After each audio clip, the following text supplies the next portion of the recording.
Every sunrise brings a ray of hope. What truly matters is how you positively see your day. By this quote, I start my day. ಇವಾಗ time ತುಂಬ 1:48 almost afternoon ಆಗಿದೆ. ಇವಾಗ ನನ್ನ ಮಕ್ಕಳು ಮಲಗಿದ್ದಾರೆ. ಇವಾಗ ನನ್ನ ಆಕ್ಚುಯಲ್ ಟೈಮ್ 1:56 ಆಗ್ತಾ ಇದೆ. ಸೊ ಆಲ್ರೆಡಿ ನನ್ನ ಮಕ್ಕಳನ್ನ ಮಲಗಿಸಿದ್ದೀನಿ. ಸೊ ಇವಾಗ ನನ್ಗೆ ಒಂಚೂರು ಟೈಮ್ ಸಿಕ್ಕಿದೆ ಏನಾದ್ರು ಸ್ಟಡಿ ಮಾಡೋದಕ್ಕೆ. ಪ್ರೀವಿಯಸ್ಲಿ ನಾನು ಹಿಂಗೆ ಟೈಮ್ ಶೆಡ್ಯೂಲ್ ಮಾಡ್ಕೊಳ್ತಿದ್ದೀನಿ ಯಾವ್ದಾದ್ರು ಓದ್ಬೇಕು ಅಂತ. ಇವಾಗ ನಾನು ನನ್ನ ಡೈಲಿ ನಾನು ಆಲ್ಮೋಸ್ಟ್ ಮೇಂಟೈನ್ ಮಾಡಿರ್ತೀನಿ, ಯಾವ್ದು ಇವತ್ತು ಏನ್ ಓದ್ಬೇಕು ಏನ್ ಮಾಡ್ಬೇಕು. ಇಲ್ಲಾಂದ್ರೆ ಮಾಡಿಲ್ಲ ಅಂದ್ರೂ ಕೂಡ ನೆಕ್ಸ್ಟ್ ನಾನು ಇವಾಗ ಪ್ಲಾನ್ ಮಾಡ್ಕೊಳ್ತೀನಿ. ಅಕಾರ್ಡಿಂಗ್ ಟು ಪ್ಲಾನ್ ಇವತ್ತು ನಾನು ಸ್ಟಾರ್ಟ್ ಮಾಡ್ಬೇಕು ಅನ್ಕೊಂಡಿದ್ದೀನಿ. Because already I made some question paper ಗಳನ್ನ ಬಿಡಿಸ್ಬೇಕು, ಮತ್ತೆ ಕೆಲವೊಂದು ಹಿಸ್ಟ್ರಿ ಪಾಯಿಂಟ್ಸ್ ಏನೇನು ಓದ್ಕೋಬೇಕು ಅಂತ ನಾನು ಮಾಡ್ಕೊಂಡಿದ್ದೆ. ಇವಾಗ ನೋಡಿ ತುಂಬಾ ಅಂದ್ರೆ ಬೀಯಿಂಗ್ ಇಂಜಿನಿಯರಿಂಗ್ ಸ್ಟೂಡೆಂಟ್ ನನ್ ಕೂಡ ಟೆಕ್ನಿಕಲ್ ಅಲ್ಲಿ ತುಂಬಾ ಇಂಟ್ರೆಸ್ಟ್ ಬರುತ್ತೆ. ಸ್ವಲ್ಪ ಅಂದ್ರೆ ಇವನ್ ಓದ್ಕೋಬಹುದು, GK not a problem, but ಸ್ವಲ್ಪ ನಮ್ಗೆ ಅದು ಗ್ಯಾಪ್ ಆಗಿರುತ್ತಲ್ಲ. But to be honestly speaking ನನ್ಗೆ ಹಿಸ್ಟ್ರಿ ಅಂಡ್ ಜಿಯೋಗ್ರಫಿ ತುಂಬಾನೇ ಇಷ್ಟ ಓದೋದಕ್ಕೆ. Because I love those subjects. Even in school time also ನಾವು also I love those subjects. So ಇವತ್ತು ನಾನು ಒಂಚೂರು ಹಿಸ್ಟ್ರಿ ಕಂಪ್ಲೀಟ್ ಮಾಡಿದೀನಿ, ಏನ್ಷಿಯಂಟ್ ಹಿಸ್ಟ್ರಿನ ಓದ್ತಾ ಇದ್ದೀನಿ. ಇವಾಗ ನೆಕ್ಸ್ಟ್ ಏನಂತಂದ್ರೆ ಇವಾಗ ನನ್ನ ಇಂಜಿನಿಯರಿಂಗ್ ಸಬ್ಜೆಕ್ಟ್ಸ್ ಕೂಡ ತುಂಬಾ ಪೆಂಡಿಂಗ್ ಇದೆ. ಬಿಕಾಸ್ ಆಲ್ಮೋಸ್ಟ್ ನಮ್ದು ಸಬ್ಜೆಕ್ಟ್ಸ್ ಎಲ್ಲ ನಾವು ಕ್ಯಾಲ್ಕುಲೇಟ್ ಮಾಡಿದ್ರೆ ಒಂದು 10-12 ಸಬ್ಜೆಕ್ಟ್ ಆದ್ರೂ ಮೇಲ್ ಆಗ್ಬೋದು ನಮ್ಗೆ. ಅಷ್ಟೊಂದು ಅಂದ್ರೆ ಕಡಿಮೆ ಇರೋಲ್ಲ, ತುಂಬಾನೇ ಇದೆ. ಇವಾಗ ನಾನು ಸಿಲೆಬಸ್ ಇಲ್ಲಿ ಬರ್ಕೊಂಡಿದ್ದೀನಿ ಎಷ್ಟಿದೆ ಅಂತ. ಆಲ್ಮೋಸ್ಟ್ ಇವಾಗ ಅದನ್ನೆಲ್ಲ ಕಂಪ್ಲೀಟ್ ಮಾಡ್ಬೇಕಲ್ವಾ. ಬಿಕಾಸ್ ಈಗ ಎಕ್ಸಾಮ್ ಬಿಟ್ಟಿಲ್ಲ ಅಂದ್ರೂ after 2-3 months or after a year ಆದ್ರೂ ಬಿಡ್ಬೋದು. Because being a housewife and a mother ತುಂಬಾ ಡಿಫಿಕಲ್ಟ್ ಆಗುತ್ತೆ. ನಾವು ಅದನ್ನೆಲ್ಲ ಅಟ್ ಎ ಟೈಮ್ ಆಗಿ ಓದ್ಕೊಳ್ಳೋದಕ್ಕೆ ಆಗೋದಿಲ್ಲ. ಸೊ ಇವಾಗ ನಾನು ಎಷ್ಟು ಟೈಮ್ ಸಿಗುತ್ತೆ ಅದ್ರಲ್ಲಿ ಸ್ಲೋ ಆಗಿ ಓದ್ಕೋಬಹುದು. ಸೊ ನನ್ನ ಸಬ್ಜೆಕ್ಟ್ಸ್ ನೆಲ್ಲ ನಾನು ಬರ್ದಿಟ್ಕೊಂಡಿದ್ದೀನಲ್ಲ, ಅದ್ರಲ್ಲಿ ಇವಾಗ ನನ್ಗನ್ಸುತ್ತೆ because whatever subject is interesting, first I have to start with those things. ಆತರ ಮಾಡೋದ್ರಿಂದ ಏನಾಗುತ್ತೆ, ಒಂದು ಓದೋದ್ರಲ್ಲಿ ರಿದಮ್ ಕೊಡುತ್ತೆ, ಮತ್ತೆ ಇನ್ನೊಂದು ನಮ್ಗೆ ಇಂಟ್ರೆಸ್ಟಿಂಗ್ ಸಬ್ಜೆಕ್ಟ್ ಇರುತ್ತೆ. ಹಾಗಾಗಿ ನಾವು ತುಂಬಾ ಇಂಟ್ರೆಸ್ಟ್ ಕೊಟ್ಟು ನಾವು ಸ್ಟಾರ್ಟ್ ಮಾಡ್ತೀವಿ. Because all of A sudden only ಏನಂತಾರೆ, ಇವಾಗ ನಾನು ಸ್ಕೋರಿಂಗ್ ಸಬ್ಜೆಕ್ಟ್ ನ ಹಿಡ್ಕೊಂಡಿದೆ ಅಂತ ತಿಳ್ಕೊಳ್ಳಿ. ಇವಾಗ ನನ್ಗೆ ಸ್ಟ್ರಕ್ಚರ್ ಸ್ವಲ್ಪ ಸ್ಲೋನೇ, ಅಂದ್ರೆ means not a slow thing, ಅಂದ್ರೆ ತುಂಬಾ ಗ್ಯಾಪ್ ಐತಲ್ಲ, ಅದ್ರಲ್ಲಿ ತುಂಬಾ ಕ್ಯಾಲ್ಕುಲೇಷನ್ಸ್ ಎಲ್ಲ ಇರುತ್ತೆ. ಸೊ ನನ್ಗೋಸ್ಕರ ಅದು all of A sudden start ಮಾಡಕ್ ಇಷ್ಟ ಇಲ್ಲ. ಸೊ ನಂದು ಇವಾಗ MTech ಆಗಿರೋದು ಜಿಯೋಟೆಕ್ ಅಲ್ಲಿ ಆಗಿದೆ. So geotech is interesting subject for me. And surveys ಕೆಲವೊಂದು ಸಬ್ಜೆಕ್ಟ್ಸ್ ಇದೆ, ಅದೆಲ್ಲ ತುಂಬಾ ಇಂಟ್ರೆಸ್ಟ್ ಅನ್ಸುತ್ತೆ. ಸೊ ನಾನು ಇವಾಗ ಫಸ್ಟ್ ಸರ್ವೆ ಸ್ಟಾರ್ಟ್ ಮಾಡ್ತಾ ಇದ್ದೀನಿ. ಇನ್ನೊಂದು ಏನಂದ್ರೆ, ತುಂಬಾ ಜನಕ್ಕೆ ಇಂಜಿನಿಯರಿಂಗ್ ಸ್ಟೂಡೆಂಟ್ಸ್ ಗೆ ಕ್ವಶನ್ ಇರುತ್ತೆ ಯಾವ ಬುಕ್ಸ್ ಗಳನ್ನ ನಾವು ರೆಫರ್ ಮಾಡ್ಬೇಕು ಅಂತ. ನಾನು ಕೆಲವೊಂದು ಬುಕ್ಸ್ ನನ್ನ ಹತ್ರ ಯಾವ್ದಿದೆ ಅದನ್ನ ರೆಫರ್ ಮಾಡ್ತಾ ಇದ್ದೀನಿ. ಇಫ್ ನಿಮ್ಗೆ ಏನಾದ್ರು ಬೇಕಾದ್ರೆ ಪ್ಲೀಸ್ ಕಮೆಂಟ್ ಡೌನ್, ನಾನು ಅದಕ್ಕೊಂದು ಸಪ್ರೇಟ್ ವಿಡಿಯೋ ಮಾಡ್ತೀನಿ. ನನ್ನ ಹತ್ರ ಇರೋದು ಯೂಸ್ಫುಲ್ ಇದೆಯಾ ಇಲ್ವಾ, ನೀವು ಯಾವ ತರ ಬುಕ್ಸ್ ಗಳನ್ನ ನೀವು ಮಾಡ್ಬೋದು, ಏನಂತ ರೆಫರ್ ಮಾಡ್ಬೋದು ನಿಮ್ ಎಕ್ಸಾಮ್ಸ್ಗೋಸ್ಕರ. ಅಂದ್ರೆ ಮೋಸ್ಟ್ಲಿ ನಿಮ್ದೆಲ್ಲಾ ಸಬ್ಜೆಕ್ಟ್ಸ್ ಅಂಡ್ ಸಿಲೆಬಸ್ ಕವರ್ ಆಗುವಂತದ್ದು ನನ್ನ ಹತ್ರ ಇರೋಂಥದ್ದು ನಾನು ನಿಮ್ಗೆ ಶೇರ್ ಮಾಡ್ತೀನಿ. ಸೊ ನಿಮ್ಗೆ ಬೇಕಾಗಿದೆ ಕಾಮೆಂಟ್ ಆನ್ ಮಾಡಿ. ಮತ್ತೆ ಯಾರ್ಯಾರು ನೋಡ್ತಾ ಇದ್ದೀರಾ ಪ್ಲೀಸ್ ನೀವು ಯಾವ್ಯಾವ ಎಕ್ಸಾಮ್ ಪ್ರಿಪೇರ್ ಆಗ್ತಾ ಇದ್ರೆ ಅದನ್ನ ಕೂಡ ಕಾಮೆಂಟ್ ಆನ್ ಮಾಡಿ. ನನ್ಗೂ ಒಂಥರ ಮೋಟಿವೇಟ್ ಅನ್ಸುತ್ತೆ ಅಂಡ್ ಕ್ಯೂರಿಯಾಸಿಟಿ ಇರುತ್ತೆ. ನಿಮ್ದು ಎಕ್ಸಾಮ್ ಥಿಯರಿ ಅಂಡ್ ನಿಮ್ ಟೈಮ್ ಟೇಬಲ್ ಏನಿರುತ್ತೆ ಅದನ್ನ ಪ್ಲೀಸ್ ಕಾಮೆಂಟ್ ಮಾಡಿ. ನೋಡೋದಕ್ಕೆ ಕೇಳೋದಕ್ಕೂ ತುಂಬಾ ಕ್ಯೂಟ್ ಅನ್ಸುತ್ತೆ. ಕ್ಯೂಟ್ ಅನ್ನೋದಕ್ಕಿಂತ ಬಟ್ ಸ್ವಲ್ಪ encouragement, someone is going along the way ಅಂತ ಅನ್ಸುತ್ತೆ. ಸೊ ಅದಕ್ಕೋಸ್ಕರ ಇಲ್ಲೊಂದು ಬ್ಯೂಟಿಫುಲ್ ಕೋಟ್ ಇದೆ, ಅದನ್ನ ಓದ್ತೀನಿ. Wherever life plants you bloom with grace ಅಂತ. ತುಂಬಾ ಎಷ್ಟು ಕ್ಯೂಟ್ ಆಗಿದೆ, ಶಾರ್ಟ್ ಬಟ್ ಎಷ್ಟು ಮೀನಿಂಗ್ಫುಲ್ ಇದೆ ನೋಡಿ. ಎಲ್ಲೇ ನಮ್ ಲೈಫ್ ಯಾವ್ದ್ರಲ್ಲಿ ಇದ್ರು ಕೂಡ ನಾವು ಒಂಥರ ಗ್ರೇಸ್ಫುಲ್ ಆಗಿ ಬ್ಲೂಮ್ ಮಾಡ್ಬೇಕು ಅಂತ. ಇವಾಗ ನಿಮ್ situation whatever may be your situation, you have to get into that situation and adjust to that situation. ಮತ್ತೆ ಮುಂದೆ ಕೂಡ ಬರ್ಬೇಕು. ಸೊ ಗ್ರಿಡ್ ಮಾಡ್ಕೋತಾ ಅಳ್ತಾ ಕರಿತಾ ಮಾಡೋದ್ಕಿಂತ ಹೆಚ್ಚಾಗಿ ನಗ್ನಗ್ತಾ ಅದನ್ನ ಮಾಡಿದ್ರೆ ಟೈಮ್ ಬೇಗ ಪಾಸ್ ಆಗುತ್ತೆ. ಸೊ ಇದೊಂದು ಕೋಟ್ ಇದೆ, ನನ್ ಕೇಳೋಕು ನೋಡೋಕು ಚೆನ್ನಾಗ್ ಅನ್ಸುತ್ತೆ ಇದು. ಐ ಹೋಪ್ ನಿಮ್ಗೂ ಇಷ್ಟ ಆಗ್ಬೋದು. ಸೊ ಇವತ್ತು ನಾನು ಸ್ಟಾರ್ಟ್ ಮಾಡ್ತಾ ಇರೋದು ಸರ್ವೆ ಸಬ್ಜೆಕ್ಟ್ ನ. So come let's start. I am starting with the subject of surveying.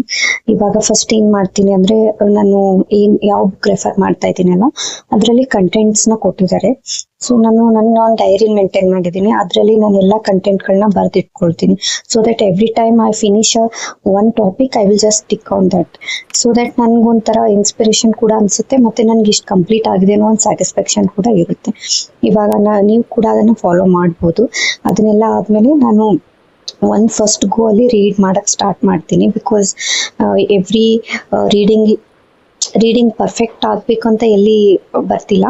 Just ಒಂದ್ ಗೋ ಅಲ್ಲಿ ಓದಿದ್ರೆ ನಿಮ್ಗೆ ಅರ್ಥ ಆಗುತ್ತೆ ಈ ಲೆಸನ್ ಅಲ್ಲಿ ಏನಿದೆ ಅಂತ. ಸೊ ದಟ್ ಸೆಕೆಂಡ್ ಟೈಮ್ ನೀವು ಓದಿದಾಗ ಯು ಅಂಡರ್ಸ್ಟ್ಯಾಂಡ್ ಬೆಟರ್. ಸೊ ನಾನು ಇವಾಗ ಒಂದು ಫಸ್ಟ್ ರೀಡಿಂಗ್ ನ ಸ್ಟಾರ್ಟ್ ಮಾಡಿದ್ದೀನಿ. ಇಲ್ಲಿ ತುಂಬಾ ನನ್ಗೆ ಏನಂತಾರೆ, ವಾಪಸ್ ಇವಾಗ ನಾನು ಸ್ಟಾರ್ಟ್ ಮಾಡಿದಾಗ ನನಗೆ ಎಷ್ಟೋ ಟಾಪಿಕ್ಸ್ಗಳು ಕ್ವಶನ್ ಪೇಪರ್ ಅಲ್ಲಿ ರೀಡ್ ಮಾಡಿತ್ತು, ಇದೆಲ್ಲ ಇಂಪಾರ್ಟೆಂಟ್ ಇದೆ ಅಂತ ಅನಿಸ್ತಾ ಇದೆ. ಅದನ್ನೆಲ್ಲ ಟಿಕ್ ಮಾಡ್ತಾ ಹೋಗ್ತಾ ಇದ್ದೀನಿ ನಾನು. ಇವಾಗ ನೋಡಿ, ಬೀಯಿಂಗ್ ಹೌಸ್ ವೈಫ್ ಆಗಿ ನಾನು ಇವಾಗ ಸ್ಟಾರ್ಟ್ ಮಾಡಿದ್ದೀನಲ್ವಾ, ತುಂಬಾ ಅನ್ಸುತ್ತೆ ಅಂದ್ರೆ ಬಿಫೋರ್ ಮ್ಯಾರೇಜ್ ನಾನು ರೀಡ್ ಮಾಡ್ತಾ ಇದ್ದಾಗ ಅವಾಗ ಲೈಫೇ ಬೇರೆ ಇತ್ತು, ಇವಾಗೇ ಬೇರೆ ಇದೆ.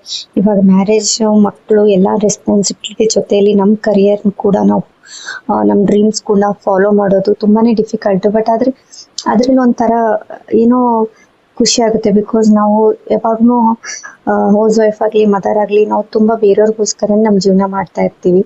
ಇವಾಗ ನಮಗೋಸ್ಕರ ನಾವ್ ಏನಾದ್ರು ಮಾಡಿದಾಗ ಆ ಒಂದು ಖುಷಿ ಇರುತ್ತಲ್ವಾ, ಅದು ಹೇಳಕ್ಕಾಗಲ್ಲ, ಇನ್ ವರ್ಡ್ಸ್ ಅಲ್ಲಿ ನಾವು ಹೇಳಕ್ಕಾಗಲ್ಲ. ಬಟ್ ಆದ್ರೆ ಯು ಕುಡ್ ಫೀಲ್ ದ್ಯಾಟ್. ನೀವು ಕೂಡ ಯಾವ್ದಾದ್ರು ರೀಡಿಂಗ್ಗೆ ಅಂತಲ್ಲ, ನಿಮ್ಗೆ ಏನೇ ಇಷ್ಟ ಆಗುತ್ತಲ್ವಾ, ಅಟ್ಲೀಸ್ಟ್ ಇನ್ ಅ ಡೇ ನಿಮ್ಗೋಸ್ಕರ ಒಂದು 10-15 ಮಿನಿಟ್ಸ್ ನಿಮ್ಗೋಸ್ಕರ ನೀವು ತೆಗೆದ್ಬಿಟ್ಟು ನೀವು ಮಾಡಿ ನೋಡಿ. ನಿಮಗೆ ಅವಾಗ ಅರ್ಥ ಆಗುತ್ತೆ ಯಾವ ತರ ಫೀಲ್ ಆಗುತ್ತೆ ಅಂತ.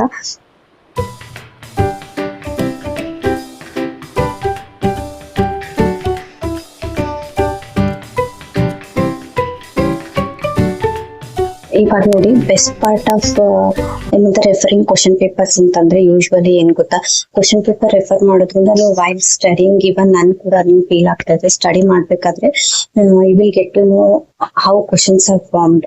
So in what context you have to read, ಅದು ತುಂಬಾ ಕ್ಲಿಯರ್ ಆಗುತ್ತೆ. ಮತ್ತೆ ಯಾವ ಪಾಯಿಂಟ್ಸ್ ಗಳನ್ನ ಕ್ವಶನ್ ಪೇಪರ್ ಅಲ್ಲಿ ಆಲ್ರೆಡಿ ಕೇಳಿದಾರಲ್ವಾ, so you will just concentrate more on those points. So ನಿಮ್ಗೆ ಏನಾಗುತ್ತೆ, ಈ ಕಾನ್ಸೆಪ್ಟ್ ಗಳು ತುಂಬಾನೇ ಇಂಪಾರ್ಟೆಂಟ್ ಅನ್ನೋದು ಗೊತ್ತಾಗುತ್ತೆ. ಸೊ ಈ ತರ ಮಾಡೋದ್ರಿಂದ ಒಂದು ಈಸಿಯಾಗಿ ನೀವು, if you are like normal student ಇಲ್ಲದೆ ಬೇರೆ ಯಾವ್ದಾದ್ರು ನಿಮ್ ಲೈಫ್ ಅಲ್ಲಿ ಬಿಸಿ ಇದ್ರೆ, ಇವಾಗ ನೀವು ಸ್ಟಡಿ ಸ್ಟಾರ್ಟ್ ಮಾಡಿದ್ರೆ ಇದು ನಿಮ್ಗೆ ತುಂಬಾ ಹೆಲ್ಪ್ ಆಗುವಂತ ಒಂದು ಟಿಪ್ಸ್. ಬಿಕಾಸ್ ನಿಮ್ಗೆ ಏನಾಗುತ್ತೆ, ಸ್ಟಡಿ ಮಾಡ್ಬೇಕಾದ್ರೆ ನಿಮ್ಗಂತೂ ಇವಾಗ ಕ್ಲಾಸ್ ಕೇಳೋದು ಮಾಡೋದು ಅದ್ರಲ್ಲಿ ತುಂಬಾ ಟೈಮ್ ಕನ್ಸ್ಯೂಮಿಂಗ್ ಆಗುತ್ತೆ. ಅದ್ರ ಬದಲು ನೀವು ಕ್ವಶನ್ ಪೇಪರ್ ನ 1 ವಾರ ಇಲ್ಲ 10 ದಿನ 15 ದಿನ ನೀವು ಟೈಮ್ ತಗೊಂಡ್ಬಿಟ್ಟು ಸಾಲ್ವ್ ಮಾಡ್ಬಿಟ್ರೆ ಏನಾಗುತ್ತೆ, ನಿಮ್ಗೆ ಅರ್ಥ ಆಗುತ್ತೆ ಈ ತರ ಕ್ವಶನ್ಸ್ ಫಾರ್ಮ್ ಆಗ್ತದೆ, ಈ ಕಾನ್ಸೆಪ್ಟ್ ತುಂಬಾನೇ ಇಂಪಾರ್ಟೆಂಟ್ ಅಂತ. ಸೊ ನೀವು ಏನ್ ಮಾಡಕ್ ಸ್ಟಾರ್ಟ್ ಮಾಡ್ತೀರಾ, ಓದ್ಬೇಕಾದ್ರೆ ಆ ಕಾನ್ಸೆಪ್ಟ್ ಬಗ್ಗೆ ಇನ್ನೂ ಜಾಸ್ತಿ ತಿಳ್ಕೊಳ್ತೀರಾ. ಮತ್ತೆ ನಿಮ್ಗೆ ಬೇಗ ಓದ್ಕೊಳಕ್ ಈಸಿ ಆಗುತ್ತೆ. ಮತ್ತೆ ನಿಮ್ಗೆ ಏನಾಗುತ್ತೆ, ಸ್ಕೋರಿಂಗ್ ಕೂಡ ತುಂಬಾ ಚೆನ್ನಾಗಾಗುತ್ತೆ. ಸೊ ನಾನು ಕೂಡ ಇದನ್ನ ಅಪ್ಲೈ ಮಾಡ್ತೀನಿ. ಐ ಹೋಪ್ ಯಾವ್ದೇ ನೆಕ್ಸ್ಟ್ ಎಕ್ಸಾಮ್ಸ್ ಅಲ್ಲಿ ಮೇ ಬಿ ಇದು ವರ್ಕೌಟ್ ಆಗ್ಬಹುದು ಅಂತ. So do try it. Even ಏನಾದ್ರು ನೀವು ಕೂಡ ಟ್ರಿಕ್ಸ್, ಮತ್ತೆ ನೀವು ಯಾವ್ದಾದ್ರು ಎಕ್ಸಾಮ್ಸ್ಗೆ ನನ್ಗೆ ಏನಾದ್ರು ಸಜೆಷನ್ಸ್ ಕೊಡೋದಿದ್ರೆ ಪ್ಲೀಸ್ ನನ್ಗೆ ಸಜೆಸ್ಟ್ ಮಾಡಿ ಕಾಮೆಂಟ್ ಅಲ್ಲಿ. Before starting any subject first note down ಮಾಡ್ಕೊಳ್ಳಿ. ಅಂದ್ರೆ ಯಾವ್ಯಾವ ಸಬ್ಜೆಕ್ಟ್ಸ್ ಗಳನ್ನ, ಅಂದ್ರೆ ಇವಾಗ ನೋಡಿ ಯಾವ್ಯಾವ ಕಾನ್ಸೆಪ್ಟ್ಸ್ ಇದೆ, ಕಂಟೆಂಟ್ ಟು ಬಿ ಕಂಪ್ಲೀಟೆಡ್, ನೀವು ನೋಟ್ ಡೌನ್ ಮಾಡ್ಕೊಂಡು ಹೋದ್ರೆ ನಿಮ್ಗೆ ಗೊತ್ತಾಗುತ್ತೆ.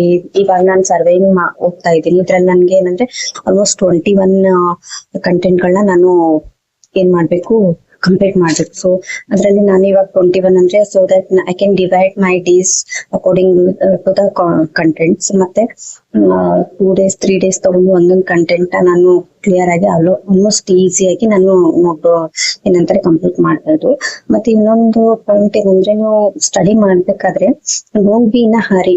ಫಸ್ಟ್ 1 or 2 ರೀಡಿಂಗ್ಸ್ ನ ಜಸ್ಟ್ ನಾರ್ಮಲ್ ಆಗಿ ಓದ್ಕೊಂಡು ಹೋಗಿ. ಈ ಓದಿದನ್ನ ಫುಲ್ 100% ನೆನಪೇ ಇರುತ್ತೆ ಅಂತ ನಾನು ಹೇಳಕ್ಕಾಗಲ್ಲ. ಬಿಕಾಸ್ ನೀವು ಯಾವಾಗ ರಿಪೀಟೆಡ್ಲಿ ಓದ್ತೀರಾ ಮತ್ತೆ ಅದನ್ನ ರಿವೈಸ್ ಮಾಡ್ತೀರಾ, ಅವಾಗಷ್ಟೇ ನಿಮ್ ಕಾನ್ಸೆಪ್ಟ್ ಗಳು ತಲೆಯಲ್ಲಿ ಉಳ್ಕೊಳ್ಳೋಕ್ ಸ್ಟಾರ್ಟ್ ಆಗುತ್ತೆ. ಸೊ ಅದಕ್ಕೆ ಫಸ್ಟ್ ರೀಡಿಂಗ್ ಏನಿರುತ್ತೆ, ಜಸ್ಟ್ ಫ್ಲೋ ಅಲ್ಲಿ ಈಸಿಯಾಗಿ ಓದ್ಕೊಳ್ಳಿ. ಅಂದ್ರೆ ನಿಮ್ಗೆ ಆ ಸಬ್ಜೆಕ್ಟ್ ಬಗ್ಗೆ ಐಡಿಯಾ ಆದ್ರೂ ಬರುತ್ತೆ. ಆಮೇಲೆ ನೆಕ್ಸ್ಟ್ ನೀವು ಅದನ್ನ ಸೆಕೆಂಡ್ ರೀಡಿಂಗ್, ಥರ್ಡ್ ರೀಡಿಂಗ್ ಮಾಡಿದಾಗ ಏನಾಗುತ್ತೆ, ನಿಮ್ ಪರ್ಫೆಕ್ಟ್ ಆಗಿ ನಿಮ್ಗೆ ರಿಮೆಂಬರ್ ಆಗಕ್ ಸ್ಟಾರ್ಟ್ ಆಗುತ್ತೆ. ಸೊ ಇದೊಂದು ಟಿಪ್ ಕೂಡ ನೀವು ಫಾಲೋ ಮಾಡ್ಬೋದು. ಆಸ್ ಅ ಹೌಸ್ ವೈಫ್ ಅಥವಾ ವರ್ಕಿಂಗ್ ವುಮೆನ್ ಆಗಿದ್ರೆ ನೀವು ಸ್ಟಡಿ ಮಾಡ್ತಾ ಇದ್ರೆ ಇದನ್ನ ನಿಮ್ಗೆ ತುಂಬಾನೇ ಈಸಿಯಾಗಿ ಕಾನ್ಸೆಪ್ಟ್ ಬಿಲ್ಡ್ ಆಗುತ್ತೆ ನಿಮ್ಮ ಮೈಂಡ್ ಅಲ್ಲಿ. ಸೊ ಇದನ್ನ ನೀವು ಫಾಲೋ ಮಾಡಿ. ಇವಾಗ ನಾನು ಸರ್ವೇಯಿಂಗ್ ಸ್ಟಾರ್ಟ್ ಮಾಡಿದ್ದೀನಿ. ಐ ಹೋಪ್ ಯಾವಾಗ ಕಂಪ್ಲೀಟ್ ಆಗುತ್ತೆ ಗೊತ್ತಿಲ್ಲ. ಇಫ್ ನೀವ್ ಯಾವ ಸಬ್ಜೆಕ್ಟ್ ನ ಸ್ಟಾರ್ಟ್ ಮಾಡಿದೀರಾ ಪ್ಲೀಸ್ ಕಾಮೆಂಟ್ ಡೌನ್ ಮಾಡಿ. ಮತ್ತೆ ಯಾರಾದ್ರೂ ಸರ್ವೆ ಸ್ಟಾರ್ಟ್ ಮಾಡಿದ್ರೆ ನೀವು ಕೂಡ ಕಾಮೆಂಟ್ ಮಾಡಿ. ಮತ್ತೆ ಏನಂದ್ರೆ ಏನಾದ್ರು ಸಜೆಷನ್ಸ್ ಮತ್ತೆ ಏನಾದ್ರು ಕ್ವಶನ್ಸ್ ಇದ್ರೆ ಪ್ಲೀಸ್ ಕಮೆಂಟ್ ಡೌನ್ ಮಾಡೋದನ್ನ ಮರಿಬೇಡಿ. ಮತ್ತೆ ನನ್ನ ವಿಡಿಯೋನ like and subscribe and share ಮಾಡಿ. ಸೊ ಏನಂತಾರೆ, being a housewife and working women ಆದ್ರೂ ಕೂಡ happily how we can manage our career and children ಅನ್ನೋದನ್ನ ನನ್ಗೂ ಕೂಡ ಒಂಥರ ಕ್ಯೂರಿಯಾಸಿಟಿ, ಬೇರೆಯವ್ರಿಗೆ ನೋಡೋದು ಯಾವ ತರ ನೀವು ಮ್ಯಾನೇಜ್ ಮಾಡ್ತಾ ಇದ್ದೀರಿ ಅಂತ. ಸೊ ಹೆಲ್ಪ್ ಆಗುತ್ತೆ. By bye, take care. Because ಇವಾಗ ಸ್ಟಡಿನ ನಾನು ಕಂಟಿನ್ಯೂಸ್ ಆಗಿ ರೆಕಾರ್ಡ್ ಮಾಡ್ಕೊಂಡು ಓದಿದ್ರು ತುಂಬಾ ಡಿಸ್ಟರ್ಬೆನ್ಸ್ ಅನ್ಸುತ್ತೆ. ಸೊ ಇದೊಂದು ಇವತ್ತಿನ ಡೇ ಇದು ನಂದೊಂದು ಸ್ಟಡಿ ಬ್ಲಾಗ್ ಆಗಿರುತ್ತೆ, ಸ್ಮಾಲ್ ಅಂಡ್ ಮಿನಿ ಬ್ಲಾಗ್ ಆಗಿರುತ್ತೆ. ನೋಡಿ ಎಂಜಾಯ್ ಮಾಡಿದ್ದೀನಿ ಅನ್ಕೊಂತೀನಿ. So after switching off the camera I can study comfortably, so that ನನ್ ಕೂಡ ಈಸಿಲಿ ನನ್ನ ಟೈಮ್ ನ ಯುಟಿಲೈಸ್ ಮಾಡ್ಕೊಂಡಿದ್ದೀನಿ ಅನ್ಸುತ್ತೆ. So bye bye, take care and all the best. If anybody is writing any exam now, or else if you are preparing for some exam, also all the best. ಮತ್ತೆ comment down ಮಾಡೋದನ್ನ ಮರಿಬೇಡಿ. By bye, take care.